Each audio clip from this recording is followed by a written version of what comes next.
नमस्कार दोस्तों। आज मैं लेकर आई हूँ अर्शदीप सिंह जी की रचना भाभी। माँ की मौत के वक्त मेरी उम्र बस 7 साल थी।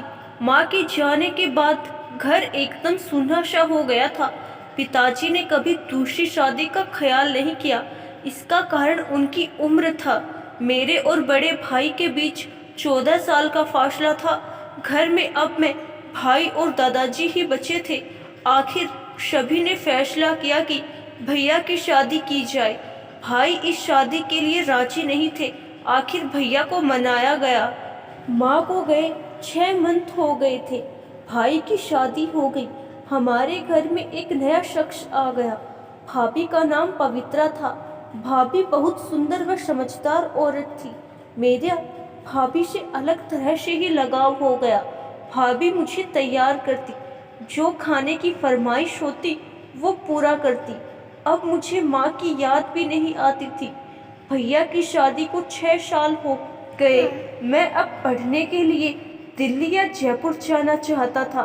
ग्रेजुएशन के लिए मुझे जयपुर भेज दिया। भाभी मुझे हर हफ्ते खत लिखती, बहुत सारी बातें समझाती। जिंदगी में बुरा वक्त आते देर नहीं लगती। एक दिन भाई को हार्ट अटैक आ गया। भाभी की दुनिया उजड़ गई। मुझे घर बुलाया गया। भाई की मौत के 2 हफ्ते बाद मायके वाले आए। भाभी को लेकर जाने की बात हुई। भाभी की उदासी देखकर बोले, क्यों ना अब इसे छोटे लड़के के बिठा दिया जाए। ये बात सुनकर मेरे पैरों के नीचे से जमीन ही निकल गई। मैंने कभी ये सब सोचा ही नहीं था।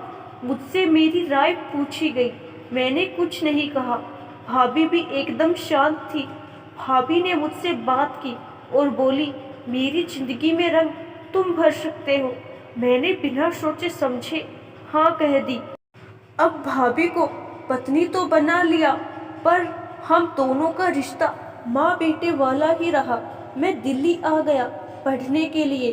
अब जब भी फ़ोन करती बस ये पूछती, खाना खा लिया, पढ़ाई कैसे चल रही है। इस दौरान मुझे अंजू मिली।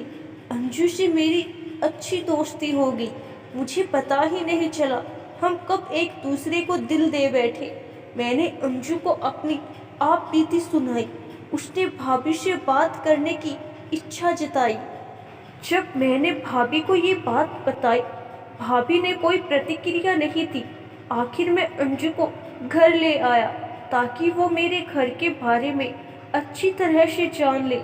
पिताजी मेरे साथ लड़की को देखकर भड़क गए। पवित्रा ने पिताजी को शांत होने को कहा। अंजू ने जब मेरे प्रति पवित्रा का व्यवहार देखा तो हैरान हुई। ये औरत तुम्हें बच्ची की तरह संभाल रही है।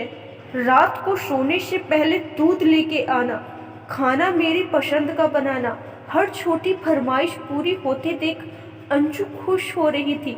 आखिर अंजू ने भाभी से बात की। रात को भाभी मेरे पास सोती थी। जब छोटा था, खेलते हुए थकता तो पैर दबा देती थी।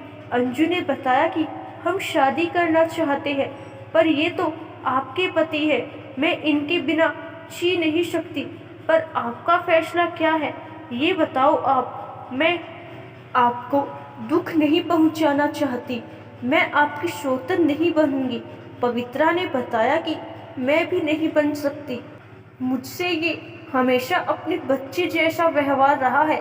समाज की नज़र में ये पति है मेरा, पर मेरे लिए ये बेटा है। मुझे नर्क जैसी जगह जाने से बचाया है। मुझे तुम बिना झिझक शादी करो। पापा को मनाने का काम भी पवित्रा भाभी ने ही किया। 6 महीने बाद हमने शादी कर ली। लोग मुझे ताने दे रहे थे दूसरी शादी के लिए, पर मुझे कोई फर्क नहीं पड़ा। अंजू और पवित्रा का रिश्ता कभी तो सोचने वाला नहीं रहा। मैंने जैसे भाभी की जिंदगी में रंग भरे, वक्त आने पर भाभी ने एहसान चुका दिया। अब सारी उम्र उसको माँ जैसा सम्मान हासिल है मेरे घर में, मेरी जिंदगी में। आशा करती हूँ दोस्तों आपको हमारी आज की कहानी जरूर पसंद आई होगी।